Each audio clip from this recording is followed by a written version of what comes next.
Bismillahirrahmanirrahim. Alhamdulillahirabbil alamin. Wassalatu wassalamu ala al-mab'uts rahmatan lil alamin. Nabiyina Muhammad wa ala alihi wa sahbihi wa man tabi'ahum bi ihsanin ila yaumiddin. Amma ba'd. Kita masih membicarakan dari kandungan firman Allah Subhanahu wa taala, "Wa idza sa'alaka 'ibadi anni fa inni qarib ujibu da'watad da'i idza da'ani falyastajibu li wa liyu'minu bi la'allahum yarshudun." Apabila para hamba bertanya tentangku, katakanlah sesungguhnya aku maha dekat. Aku maha mengabulkan doa siapa yang berdoa kepadaku. Maka hendaknya mereka istijabah terhadapku dan beriman kepadaku supaya mereka mendapat petunjuk. Telah kita jelaskan dari keutamaan doa dan keagungannya serta keterkaitan doa sebagai suatu ibadah yang agung dengan bulan Ramadan yang mulia ini. Dan di dalam ayat tersirat penjelasan-penjelasan berkaitan dengan etika dan adab-adab di dalam berdoa. Karena sesungguhnya doa itu memiliki etika dan adab. Memiliki etika dan adab. Di antara etikanya bisa dipahami dari firman-Nya, "Falyastajibu li wal yu'minu bi." Hendaknya mereka istijabah terhadapku dan beriman kepadaku. Karena itu doa yang diterima, yang menjadi sebab datangnya petunjuk apabila disertai dengan pelaksanaan hamba terhadap perintah Allah Subhanahu wa taala. Allah menyuruhnya, memerintahnya, ia melaksanakan perintah tersebut. Allah melarangnya, ia berhenti di batas yang dilarang. Begitu dia menjawab seruan Allah, maka wajar kalau Allah memberikan balasan untuknya, dikabulkan apa yang dia minta. Dikabulkan permohonan, doa dan permintaannya. Iya. Kemudian dari etikanya, hendaknya doa itu disertai dengan keimanan. Keimanan bahwa Allah Subhanahu wa taala satu-satunya yang berhak diibadahi. Karena doa adalah ibadah yang agung, tidak diperuntukkan kecuali hanya kepada Allah. Wa annal masajida lillahi fala tad'u ma'allahi ahada. Sungguhnya masjid-masjid itu semuanya adalah milik Allah. Janganlah kalian berdoa kepada siapapun bersama Allah. Maka doa adalah ibadah yang agung, hanya diperuntukkan untuk Allah semata. Dan itulah keimanan. Itulah keimanan. Dan di dalam etika dan adab doa ini banyak sekali ayat-ayat dan hadis yang menjelaskannya. Untuk kesempatan yang ringkas ini, saya ingin mengisyaratkan sebuah ayat lain dan sebuah hadis dari Rasulullah sallallahu alaihi wasallam. Terdapat di dalamnya etika, tuntunan dan kriteria doa yang dikabulkan. Ayat yang saya maksud adalah firman Allah Subhanahu wa taala, "Wadhkur rabbaka fi nafsika tadarruan wa khifah wa duna al-jahri min al-qawl bil guduwi wal asal wa la takun min al-ghafilin." Ingatlah Rabbmu fi nafsika, pada dirimu. Selalu mengingat Allah pada diri. Tadarruan, dengan selalu berharap kepadanya, bersandar kepadanya. Wa khifatan, dalam keadaan takut. Wa dunal jahri minal qaul, dengan suara yang lirih.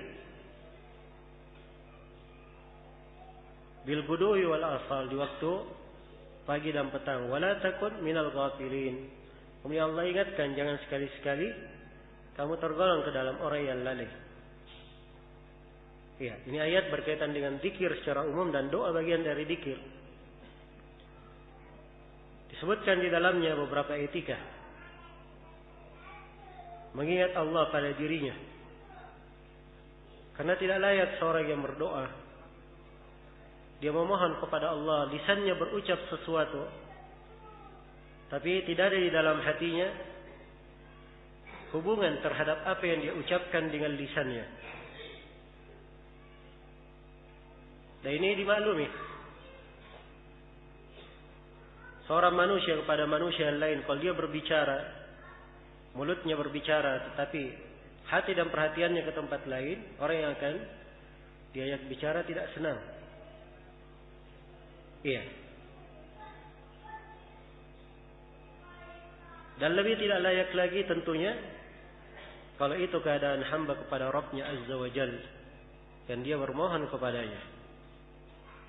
Tadarruan wa khifah, dia berharap, penuh harapan kepada Allah dalam permohonannya, penuh rasa takut. Iya. Karena itu,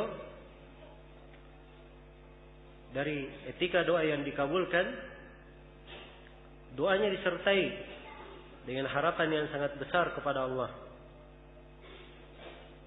Dia beristighfar dan bertobat terhadap dosa-dosa dan kesalahannya, supaya ia menjadi seorang hamba yang layak dan pantas dikabulkan doanya. Wa dunal jahri minal qaul, dengan suara yang lirih, tidak dikeraskan. Iya. Agar supaya tampak penghambaannya kepada Allah dan terlihat kesungguhannya di dalam memohon dan meminta, seakan-akan orang yang sangat memerlukan. Bil ghudwi wal asal, di waktu pagi dan waktu petang, di segala waktu.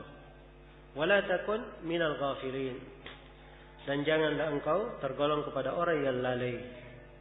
Diingatkan secara umum bahwa kita tidak boleh tergolong ke dalam orang yang lalai. Iya. Adapun dari hadis yang ingin saya ingatkan adalah hadis Abu Hurairah yang diriwayatkan oleh Imam Muslim. Rasulullah sallallahu alaihi wasallam bersabda, "Inna Allah tayyibun la yaqbalu illa tayyiban. Wa inna Allah amara al-mu'minina bima amara bihi al-mursalin. Faqala azza wa jalla, ya ayyuhar rusulu kulu min at-tayyibati wa a'malu salihan. Inni bima ta'maluna alim." Faqala ya ayyuhal ladzina amanu kulu min tayyibati ma razaqnakum.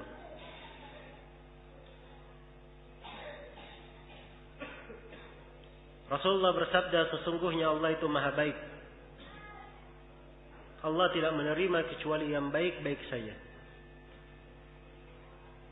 Dan sesungguhnya Allah memerintah kaum mukminin dengan perintah yang Allah perintahkan kepada para rasul. Apa perintah Allah? Ya ayyuhar rasul, wahai para rasul, ya ayyuhar rusul, wahai para rasul, kulu minat thayyibat, makanlah dari yang baik-baik. Wa amalu salihan, dan beramallah yang salih. Sungguhnya aku maha mengetahui apa yang kalian lakukan. Allah berfirman kepada kaum mukminin, ya ayyuhalladzina amanu, wahai orang-orang yang beriman, Kulu min thayyibati ma razaqnakum. Makanlah dari yang terbaik pada rezeki yang kami berikan kepada kalian. Iya. ثم ذكر الرجل أشعث أغبر يطيل السفر يمد يديه إلى السماء يا رب يا رب ومطعمه حرام ومشربه حرام وملبسه حرام وغذي بالحرام فأنى يستجاب لذلك. Kemudian Nabi menyebutkan seorang lelaki. Dia ini melakukan safar yang sangat panjang. Ash'ata akbar. Dalam keadaan rambutnya tidak teratur, berdebu. Yamuddu yadayhi ila sama. Dia mengangkat tangannya ke langit. Ya Rabb, ya Rabb, wahai Rabbku, wahai Rabbku. Dia mohon. Iya. Tapi kata Nabi, makanannya dari hal yang diharamkan, pakaiannya dari hal yang diharamkan, minumannya dari hal yang diharamkan, pakaiannya dari hal yang diharamkan, dan dia tumbuh dari hal yang diharamkan. Bagaimana mungkin dikabulkan untuknya? Iya. Sisi pelajaran di dalam hadis ini adalah bagian yang terakhir dalam hadis. Orang yang melakukan perjalanan ini, dia memiliki 4 sebab dari sebab dikabulkannya doa. Sebab doa yang mustajabah ada syarat-syaratnya, ada sebab-sebabnya untuk doa yang mustajabah. Di antara tempat doa mustajabah, yang pertama disebut di dalam hadis yutilus safar, dia melakukan perjalanan. Orang ini musafir, dan musafir itu doanya dikabulkan. Iya. Keadaan yang kedua, sebab yang kedua, ash'atha akbar. Rambutnya dalam keadaan tidak beraturan, berdebu. Iya. Dan ini posisi kefakiran yang seperti ini kadang menjadi hal dikabulkannya doa seorang hamba. Karena itu dalam hadis Abu Musa al-Asy'ari riwayat Al-Bukhari dan Muslim, Rasulullah sallallahu alaihi wasallam bersabda, "Rubba rajulin ash'atha aghbar madfu'in bil abwab. Law aqsama 'ala Allah la abarrah." Kadang seorang lelaki dia berambut tidak beraturan, penuh debu, diusir dari pintu-pintu. Tapi kalau dia bermohon kepada Allah dengan sungguh-sungguh, bersumpah kepada Allah agar diberi, pasti Allah akan kabulkan doanya. Dan dimaklumi ketika Ibnu Abbas ditanya di dalam hadis riwayat Abu Daud tentang salat istisqa, Ibnu Abbas bercerita bahwa Rasulullah kharaja mutabaddilan, mutakhashsyian, mutadarrian. Nabi itu keluar dalam keadaan beliau berpakaian biasa, khusyuk. Terlihat orang yang memohon pertolongan kepada Allah. Maka ini kondisi dari kondisi yang menyebabkan doa hamba dikabulkan. Jadi dia sudah memiliki 2 hal. Hal yang ketiga yang dia miliki, yamuddu yadayhi ila sama. Dia tadahkan tangannya ke langit, dia angkat tangannya ke langit. Dan mengangkat tangan ketika doa dari hal-hal yang menyebabkan doa itu mustajabah. Di dalam hadis Salman Al-Farisi diriwayatkan oleh Abu Daud dan Tirmidzi serta selainnya, Rasulullah sallallahu alaihi wasallam bersabda, "Innallaha hayyun karim yastahyi minal 'abd idza da'a ilaihi idza rafa'a ilaihi yadayhi ay yaruddahuma sifran khaibataini." Sesungguhnya Allah itu Maha Pemalu lagi Maha Pemurah. Allah malu dari hambanya yang mengangkat kedua tangannya kepada Allah. Allah malu mengembalikan kedua tangan itu dalam keadaan kosong, tidak mendapatkan apa yang dia minta. Maka mengangkat tangan dari sebab mustajabah. Dan orang ini berdoa mengangkat tangan. Kemudian yang keempat, dia berkata, ya Rabbi, wahai Rabbku, wahai Rabbku. Ini juga dari sebab mustajabah. Karena berdoa kepada Allah dengan menyebut Asmaul Husna di depannya, itu adalah hal yang menyebabkan doa dikabulkan. Dan Allah telah berfirman, walillahil asmaul husna fad'uuhu biha. Dan Allah memiliki nama-nama yang maha husna. Berdoalah kalian dengan nama-nama itu. Iya. Dan orang ini tidak hanya sekedar berdoa menggunakan asmaul husna saja. Tampak ilhah di dalam doanya. Tampak kesungguhan. Iya. Tampak suatu kondisi yang dia betul-betul ingin doanya dikabulkan. Wahai Rabbku, dia ulangi. Iya. Dan dimaklumi kalau kita perhatikan doa-doa di dalam Al-Quran yang diucapkan oleh Nabi dan Rasul, kebanyakan doa tersebut dimulai dengan nama Ar-Rabb, wahai Rabbku. Maka ini berbagai sebab mustajabah dikabulkannya doa dimiliki oleh orang ini. Tapi subhanallah, pada dirinya ada penghalang yang menyebabkan doanya tidak didengarkan, tidak dikabulkan. Karena itu Nabi berkata, bagaimana mungkin dikabulkan? Dia makan dari hal yang haram, minum dari hal yang haram, pakaiannya haram, tumbuh dari hal yang haram, bagaimana mungkin dikabulkan?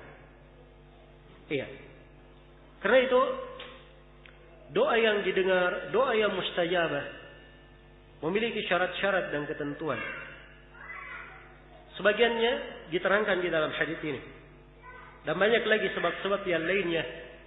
Dan di antara hal tersebut adalah 10 sebab yang menyebabkan doa mustajabah dikabulkan. Disebut oleh Ibnu Juma'ah rahimahullahu taala dalam 3 bait syair. Kata beliau, qalu syurutud du'a'il mustajabi lana ashrun biha basyirid da'i bi iflahi. Taharatun wa salatun ma'huma nadamun waqtun khusyu'un wa husnud dhanni ya sahib. Wa hillu qutin wa alla yud'a bi ma'siyatin wasmun yunasibu makrunun bi ilhahi. Kata beliau, qalu, para ulama berkata, syurutud du'a'il mustajabi lana, doa yang mustajab bagi kita, ashrun, memiliki 10 syarat. Biha basyirid da'i bi iflahi. Kalau ada yang mengumpulkan 10 syarat ini, orang yang berdoa beri kabar gembira kepadanya bahwa doanya akan dikabulkan. Kata beliau, taharatun, yang pertama dia bertaharah. Dia bersuci. Iya, sebelum berdoa dia berwudu dan bertaharah. Yang kedua salatun. Yang kedua dia membaca salawat. Dia mulai doanya dengan salawat, dia tutup dengan salawat kepada Nabi sallallahu alaihi wasallam. Dan ini syahid di dalam hadis Fadalah bin Ubaid di riwayat Imam Ahmad dan selainnya. Kemudian yang ketiga,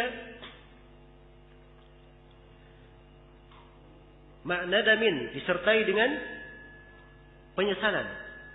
Dan telah saya singgung tadi bahwa di antara kriteria doa yang mustajabah, seorang memohon kepada Allah, iya, dengan penyesalan terhadap apa yang dia lakukan, taubat kepada Allah Subhanahu wa taala.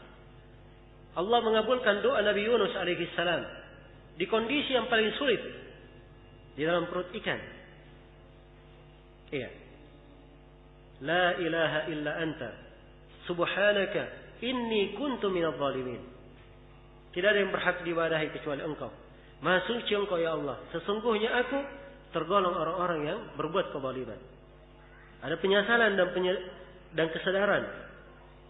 Dan ini dari doa-doa yang agung di dalam Al-Quran. Dari doa para nabi dan para rasul. Kemudian yang keempat dari syarat doa mustajabah, waktun. Dia berdoa di waktu mustajabah. Ada waktu-waktu mustajabah doa itu didengar dan dikabulkan. Iya. Di antaranya antara adzan dan qomat. Di antaranya di sepertiga malam terakhir. Di antaranya adalah di hari Jumat. Semuanya waktu mustajabah, cuman yang paling diharapkannya dari ba'da asar hingga matahari terbenam. Kemudian dari tempat mustajabah adalah ketika sujud. Dan juga dari tempat doa mustajabah sebelum salam. Iya. Dan ada tempat-tempat dan waktu-waktu yang lainnya di mana doa itu dikabulkan oleh Allah Subhanahu wa taala. Kalau dipilih di waktu itu, maka insyaallah taala akan semakin dekat doa itu dikabulkan. Kemudian yang kelima, khusyuk. Dia berdoa disertai dengan khusyuk kepada Allah Subhanahu wa taala. Ya, pengharapan, menghinakan dirinya, merendah kepadanya. Kemudian yang keenam, wa husnul dzan. Dia berdoa dengan baik sangka kepada Allah. Dan berbaik sangka itu dengan banyak hal. Yang pertama, dia tidak tergesa-gesa di dalam doanya. Iya. Dia berkata, saya sudah berdoa, tidak dikabulkan untukku. Dan ini bentuk dari berjelek sangka.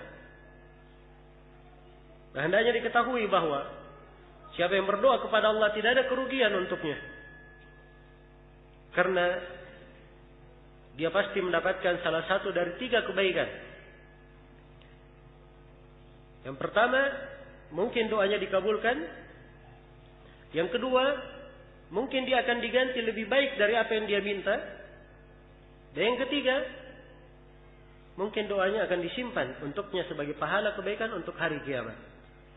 Jadi kondisi apapun, tidak ada ruginya seorang hamba berdoa kepada Allah Subhanahu wa ta'ala.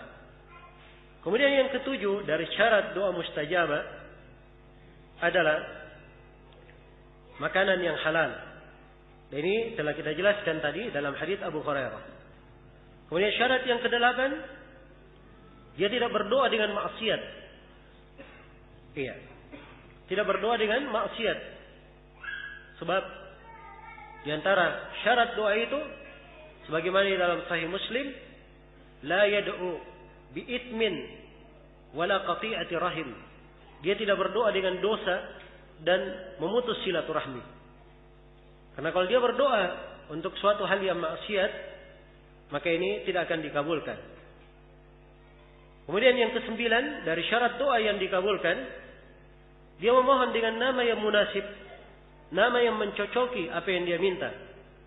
Dia memohon ampun, dia menyebut nama Allah yang menggambarkan hal tersebut. Ya Rahman, Ya Rahim, Ya Ghaffar, Ya Allah yang maha merahmati, maha mengasihi, yang maha mengampuni. Dan selainnya dari nama-nama yang menunjukkan pengampunan. Dia memohon rezeki, dia sebut nama Allah Ya Razzaq yang maha memberi rezeki, Ya Wasi', Ya Allah yang maha luas pemberiannya, Ya Karim, Ya Allah yang maha dermawan.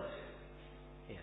Dan selainnya dari nama-nama yang mencocoki permintaannya. Kemudian yang ke-10, kata Ibnu Jama'ah, makrunun bi ilhah, disertai dengan ilhah. Ilhah, kesungguhan dia memohon. Dan ini telah kita terangkan. Ya, dalilnya dalam hadits Abu Hurairah dan doa-doa di dalam Al-Quran yang disebut oleh para nabi terdapat bentuk ilhad di dalamnya.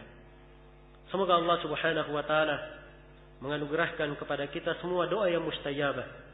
Dan semoga Allah Subhanahu wa taala menjadikan kita semua sebagai hamba-hambanya yang selalu berdoa dan bermunajat kepadanya, selalu bermohon dan mengarahkan permintaan hanya kepadanya. Dan semoga Allah Subhanahu wa taala mengampuni segala dosa dan kesalahan, menerima segala amalan, ibadah dan ketaatan yang kita lakukan, dan semoga Allah Subhanahu wa taala selalu memberikan petunjuk kepada kita untuk menjadi yang lebih baik dan lebih baik di hari-hari yang mendatang. Innahu waliyyu dzalik wal qadiru alaih. Subhanakallahumma wa bihamdik asyhadu an la ilaha illa anta astaghfiruka wa atubu ilaik wa akhiru da'wana anil hamdulillahi rabbil alamin.